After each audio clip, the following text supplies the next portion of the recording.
Not really. I mean, with that is all pretty much based upon what you would call maybe Austrian economics, and that was predicated upon really the time period uh, where Gresham developed his law. All right, advising really Queen Elizabeth in England, and back then there was no superpower. So everybody's money, basically just the foreign exchange rates on it in Amsterdam, where Gresham had been working for the crown, was all based upon metal content. So when Henry VIII started debasing his coinage, he basically saw that two things really happened. That not only did it fall in value on the Amsterdam markets, but what happened was that people would then hoard the old coinage and spend the new. And I mean, I found that out to be true even in ancient Roman times. I mean, I put together the whole monetary system and saw exactly how that really does, take place. But what these people don't get is that you go back even to ancient times and you find, Athens when it was the major power. Other countries were imitating their coinage, and imitating in the sense that it was the same quality silver. It wasn't a counterfeit. And it's just that their coinage was so well accepted internationally that pretty much really was the reason that they just imitated it. I mean, even Egypt, which didn't issue any coins until they were conquered by Alexander the Great, issued imitation Athenian owls in order to facilitate trade. So the dollar is the same thing. And this is what these people don't understand, is that they just look at the hyperinflation of Germany and say, oh, you're printing money, and therefore you'll get the hyperinflation here because we keep increasing money supply. That's a very poor analysis. It's not even, I would call an analysis, really, because it's just looking at skimming in the surface. What they don't understand is that the hyperinflation had nothing to do with the increasing the quantity of money. What happened was that Germany, trying to make its reparation payments, was basically broke. There was a revolution in 1918, and the communists actually took over, which then there was a compromise, and you ended up with the Weimar Republic. But the communists in 1918 were actually asking the Russians to please come take Germany. They wanted to join. And so the Weimar Republic, as a result of the communists, people started taking their money, hoarding it, putting it offshore, because they thought Germany was going to go like Russia. So there was a shortage of money and taxes and things of this nature. So in December 1922, Germany confiscated 10% of everybody's assets. That was it. Whatever you had in the bank, they took 10% of it. They gave you a bond and said, oh, okay, here it is. So it was kind of like a forced loan in the way they were presenting it. I mean, you can buy these bonds on eBay. Of course, they defaulted on them. But once they confiscated 10% of everybody's assets, then the confidence in the government completely collapsed. So the hyperinflation comes the year after. Nobody would accept their currency. I mean, it just got to be, total pandemonium. So you have to look at these things in the whole historical context. And what first really started Germany down that path was the 1918 revolution, where the communists were asking Russia to come in. So, just as today we have people moving money around because they're afraid of what Biden might do or what, it's the same thing. You're going to respond to whatever you anticipate might happen, even if it doesn't happen. So these people who keep talking about, the U.S. dollar is going to crash and hyperinflation, it's all based upon real nonsense, actually. The U.S. will go into an inflationary period, but and towards the end, we're looking at the collapse in confidence of government. But it's not just the United States. Just about everybody outside the United States is far worse than we have here. You take Europe, for example. It's a real basket case. The ECB went to negative interest rates in 2014. They have not been able to get out of that ever since.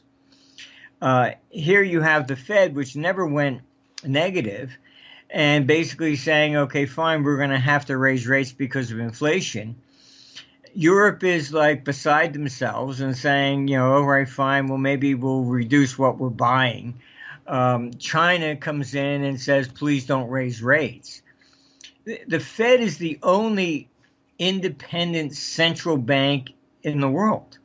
And people bash the Fed all the time. But that's not, a fair analysis. What's happening here is that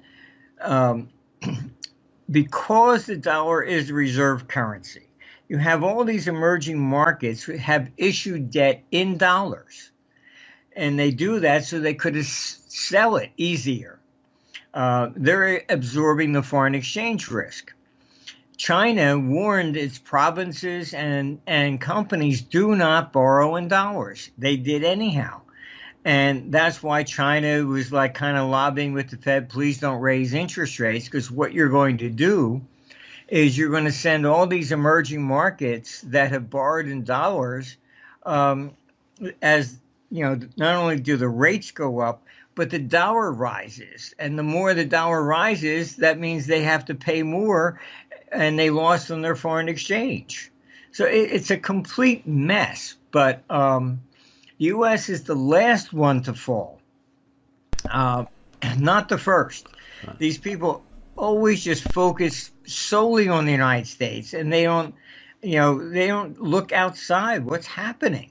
And the United States, look, yeah, we got a deficit problems. I disagree with Biden and all his spending, etc. But we are still the prettiest of the three ugly sisters, as they say. You have to understand that things are much, much worse outside the country than here. And even you take with Russia and Ukraine, just look at the capital flows. There's been about $5 billion a month coming into the U.S. equity markets, and that's all capital fleeing from Europe. So these people say, the dollar is going to crash and everything else. All right, if the dollar crashes, then you're going to take your money and put it where? In European bonds? Chinese bonds? Where are you going to go? There is no other place.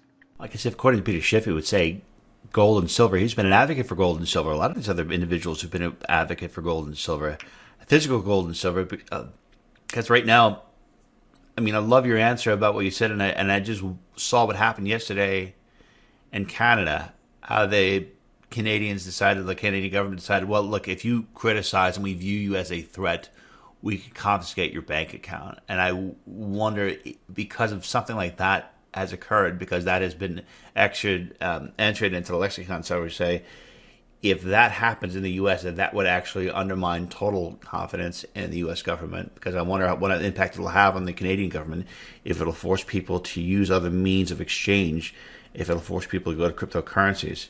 I'm curious, when the government actually says that they'll flat out confiscate your wealth in that particular manner, what impact does that have? Does that accelerate the undermine the confidence in governments? Yeah, I mean that's exactly what Germany did, except they just took 10%. But I mean, Trudeau is one of these young global leaders, and he takes his orders from the World Economic Forum. And Schwab has got basically control over a lot of these places. He has total control over Europe. The head of the EU was on his board. The head of the ECB is on his board currently. Same as the head of the IMF. Um, they're just pushing his economic philosophy upon the world. This is what they're really trying to do. Trudeau's doing that. Same thing in Australia and the same thing in New Zealand. He's trying desperately to get into the United States, which was one of the main reasons why they had to get people to try and hate Trump. And I mean, Kerry's his man in the White House, and it's just this is an attempt to bring about his economic theories, and that's not going to work. But when you do undermine the confidence in the government, that's when the currency is in crisis. The U.S. Is the last to do so. I think the Fed would even be screaming against them, and I don't see that coming in the U.S. as of yet, but Canada is completely insane, and it's that's debatable. But what happens is that people will then use U.S. dollars and things of this nature. Gold, silver, yeah, I mean they've been moving up to some degree, but the problem with gold is that it's lost its mobility. Really, you can't hop on a plane with a roll of $20 gold pieces anymore.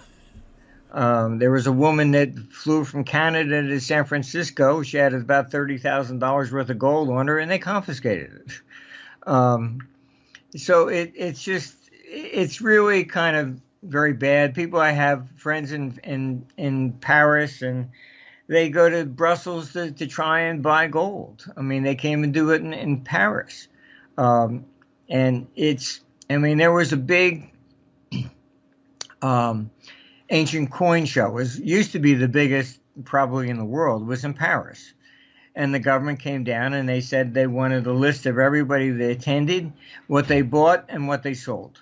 And the dealers basically knew they couldn't do it, and they shut it down. That was it. Nobody goes to Paris anymore. So this is what you have to understand. There's probably another example rather than the German hyperinflation, which shows that how drastic it can get. But that was Japan. Now, Japan's coins were just, iron.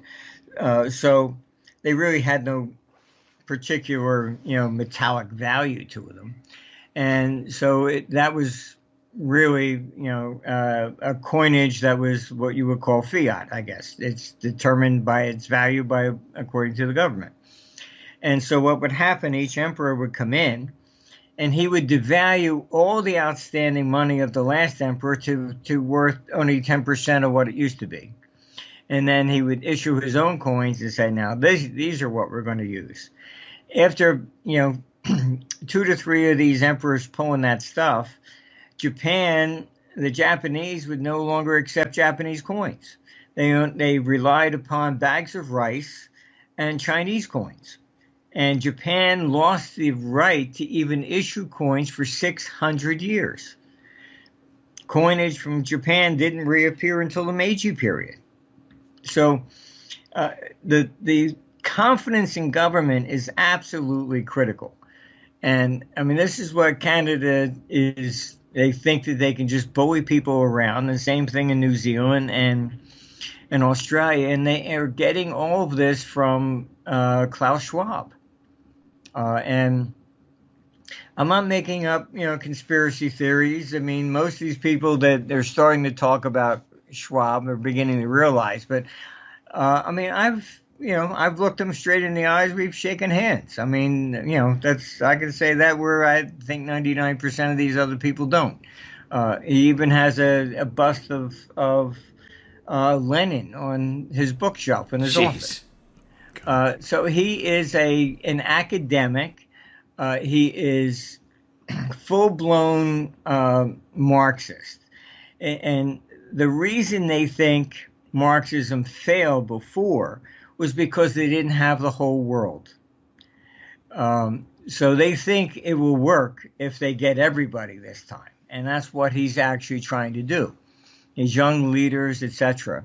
And you have to understand that this is, it comes from academia. I mean, these people don't have real jobs. They don't ever talk to the people on the street because we're the great unwashed and too stupid to have a conversation with them. So they just sit there, they drink their port wines in their 5-star hotels, pat each other on the back and say how brilliant they are, and that's basically it. So, I mean, Schwab is living in a dream world. And the reason Marx was able to get his ideas for the Russian Revolution is substantially different than today. Back then, Russia continued with serfdom and didn't abolish it until 1861, where serfdom in Europe had been abolished in the 14th century. So they abolished serfdom about when slavery was abolished over here in the U.S. So consequently, the people owned nothing. All the land, everything was owned by the aristocrats. So selling the idea of Marxism, let's go get the rich, they have everything, at least made sense. Today, and, a lot of people have seen his 8 points on Agenda 2030. And, the first one is you'll own nothing and be happy. He lives in a dream world. Yeah. I mean, he doesn't understand. People have their own houses, their own cars today. They save for their retirement. They save money to leave to their children. And he's asking them to just give all that up and you'll be happy. I mean, I just don't see it really, but, You're one of the few people I've been following and reading that has a positive perspective on the future. I mean, I know you've talked about saying, well, when Bill Gates and Schwab try to implement this, they're going to kill a lot of people. I mean, there's going to be a lot of destruction, but ultimately humanity will prevail. And it's kind of interesting because there have been a couple other people that we've had before on our program that have all emphasized that socialism fails. That there's no incentive for people to produce in a Marxist socialist type system. But to give everyone a quick catch up on something, you've developed this program, Socrates, that you've utilized. Computer program generates thousands of reports. It shows makes predictions about what's going on in the world, economic conditions. Utilizing Socrates and utilizing your own experience of human nature, is there one prediction that you foresee in the future that you're very hopeful about? Is there one prediction that you foresee in the future that you are most haunted about? And if so, what would those two predictions be? Well, we're definitely going through a crash and burn, so to speak. And what I mean by that is that the governments that we have today will no longer exist. And that may sound dramatic or whatever, but you have to understand that we live in a republic, not a democracy. They even bullshit us about that. A democracy is where you vote on what we're going to spend, etc. A republic is where one guy represents everybody in the state and he's easily bribed. No republic has ever lasted. I mean, that's why Caesar crossed the Rubicon. All right. And even that was fake news back then.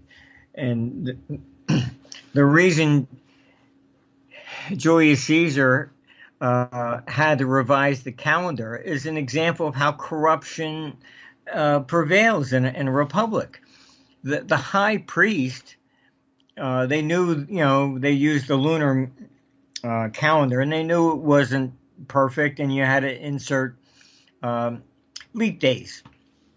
So they would bribe the priest. If they didn't want to go to an election, they would bribe the priest and say, "Give us 3 months." All right.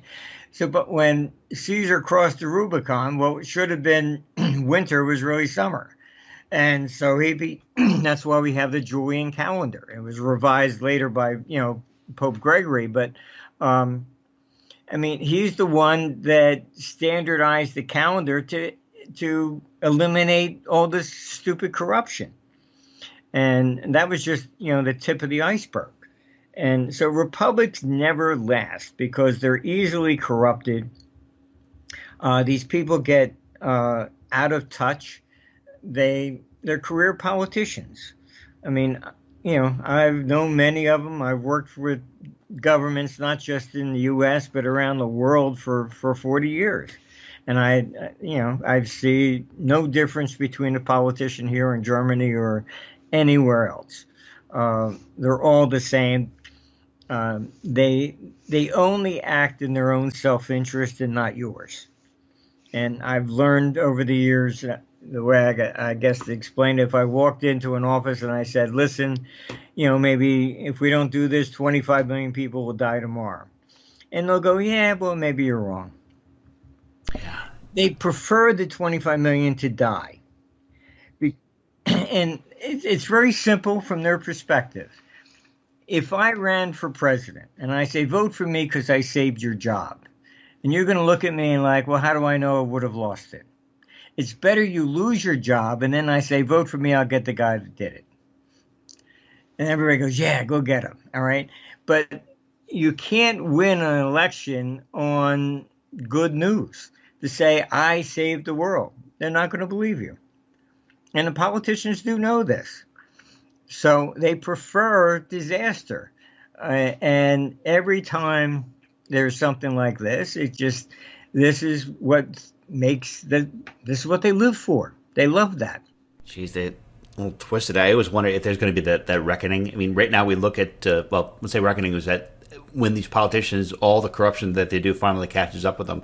I see what's happening in Canada right now. I'm astounded at actually pleasantly surprised at how peaceful those truckers have been. And I feel like they've actually set an example for a lot of other people across the world. They've always been very peaceful. And it's driven that guy Trudeau insane. And he seems to be, showing more and more fascism. And I wonder if that is an indication that, something is going to dramatically change. Is there any indication that you foresee where we're going to see these people either resign or get arrested at some point? Is there ever going to be a quote-unquote day of justice where the people, take their power back? Well, it's happening, and I think you'll see it more, that these countries will break up. In Canada, it's going to be basically the West, versus the East, but then the very East Coast is also against the center. In the United States, it will be North against South. And even there, most people have, distorted even what the Civil War was about. They say it was just slavery, and that's not true. Less than 5% of the people even voting even had slaves. And the people that had the slaves were the ones that owned the big plantations. So the soldiers weren't necessarily that. But what people don't realize is from the very beginning of the United States, when they voted on the Constitution, it was not unanimous. Out of 70 people, only 39 voted for it. Even Patrick Henry voted against it. They saw this as a usurpation, basically, of power to Federalists. And that was, Thomas Jefferson versus the Federalists. And it was a question of states' rights versus, Washington coming up and dictating everything. And so we have that basically still inbred in the country. And it's also why Biden could not, basically impose lockdown on the whole country, etc. whereas they can do that in Europe. And Macron just shuts down the whole place. That's it. And so here you will see, it's still a separation of North versus South, but not over slavery and stuff like that. It's basically states' rights. Like I live down in Florida, and we had no real problem. I mean, I never felt oppressed down The here. most free state in the country, maybe the world. Yeah, and I mean, actually, tomorrow I have two people coming in from fleeing from Germany. um, and I mean, right now, unfortunately, but they say, the latest stats are over 1,300 people per day are coming to Florida. I mean, it's getting to be a little too much. I mean, traffic is clearly doubled. Um, I came down here to get away from New York. New York, Miami is just basically New York with sunshine. That's about it. Uh, I mean, even Wall Street is moving down here. I mean, Goldman Sachs moved its most, profitable divisions down here to Boca Raton. I had a friend of mine who was a very major investment banker in New York. It was one of the top three firms, and he called me. He says, "Hey, you want to go to dinner?" I said, "No, sure." I thought he was just down here visiting. And he said, "No, I just moved here." I said, "Really? We work virtual. I don't have to be in New York anymore." I said, "Okay, that's interesting." So, I mean, you're seeing movement already, and the United States will split, and this is inevitable. You see the same thing in Germany, North versus South. It's North versus South in Ireland, in England, and you're also seeing it in Italy. So it's very much you're seeing the original states that were separate. That's coming back. I don't think it's So a bad thing. I really don't think it's a bad thing. If people want to live together in some certain mentality, I read this article by Brandon Smith in Alt Market. Basically says that there's a certain percentage of the population that refuses to relinquish control over the others. And I feel like, if people have certain values, why can't they just live among themselves? I feel that would be more peaceful. well, see, that's the problem with the left. Yeah. That I mean, the joke is they can't sleep at night worrying about somebody's doing something they don't like. Uh, they don't believe in freedom. They don't believe in individuality. And I mean, even look at what AOC is saying. Individuality is bad. We have to be a team. We all have to have the same ideas, like worker bees. Um, so you have this major clash. I mean, New York just fired, I think, 1,400 or 1,500 people because they refused to take the vaccine. Um, Yeah. Even this is nuts. I mean, I have a friend whose family gets violently sick for any kind of a vaccine. I mean, even a flu shot or whatever it is, genetically, they just can't take it. Um, so not everybody's the same. And mandating you lose all your liberties and everything if you're not vaccinated. This is absurd. This is certainly not the land of the free and home of the brave, or what the Constitution, guarantees. But this is the world that these people try to create, and it's. I mean, even this COVID thing. I mean, I was one of the. I knew from the very beginning that this was all a sham. Schwab, I know, and I swear to God, on my mother's grave, before, even as early as January of 2020, he told people on the phone, friends of his, get out of the market, a virus is coming. I was Jeez. hearing that before, as early as August of 2019. The Build Back Better slogan was basically coined and circulated as, what do you think of this idea, in January of 2019 at Davos. I mean, I know these people. I'm not making up stuff. So I knew what was coming. I put that on my blog. I said, "Look, this is it." And was it created in a lab? Absolutely. Was it deliberately leaked? I believe so.